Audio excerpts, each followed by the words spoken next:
معتمر بن سلیمان نے عبید اللہ عمری سے بیان کیا، ان سے ثابت نے، ان سے انس بن مالک رضی اللہ عنہ نے کہ رسول اللہ صلی اللہ علیہ وسلم جمعے کے دن خطبہ پڑھ رہے تھے کہ اتنے میں لوگوں نے کھڑے ہو کر غل مچایا، کہنے لگے کہ یا رسول اللہ، بارش کے نام بوند بھی نہیں، درخت سرخ ہو چکے، یعنی تمام پتے خشک ہو گئے، تو جانور تباہ ہو رہے ہیں۔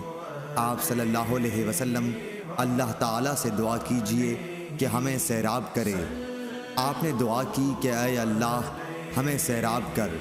2 مرتبہ آپ نے اس طرح کہا۔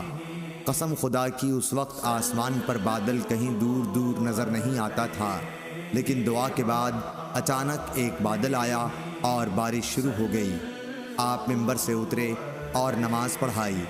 جب آپ نماز سے فارغ ہوئے تو بارش ہو رہی تھی اور دوسرے جمعے تک بارش برابر ہوتی رہی۔ پھر حضور اکرم صلی اللہ علیہ وسلم دوسرے جمعے میں خطبے کے لیے کھڑے ہوئے تو لوگوں نے بتایا کہ مکانات منہدم ہو گئے اور راستے بند ہو گئے، اللہ سے دعا کیجئے کہ بارش بند کر دے۔ اس پر نبی کریم صلی اللہ علیہ وسلم مسکرائے اور دعا کی، اے اللہ ہمارے اطراف میں اب بارش برسا، مدینے میں اس کا سلسلہ بند کر۔ آپ صلی اللہ علیہ وسلم کی دعا سے مدینے سے بادل چھٹ گئے اور بارش ہمارے ارد گرد ہونے لگی، اس شان سے کہ اب مدینے میں ایک بوند بھی نہ پڑتی تھی۔ میں نے مدینے کو دیکھا، ابر تاج کی طرح گردا گرد تھا اور مدینہ اس کے بیچ میں۔ صحیح بخاری حدیث نمبر 1021۔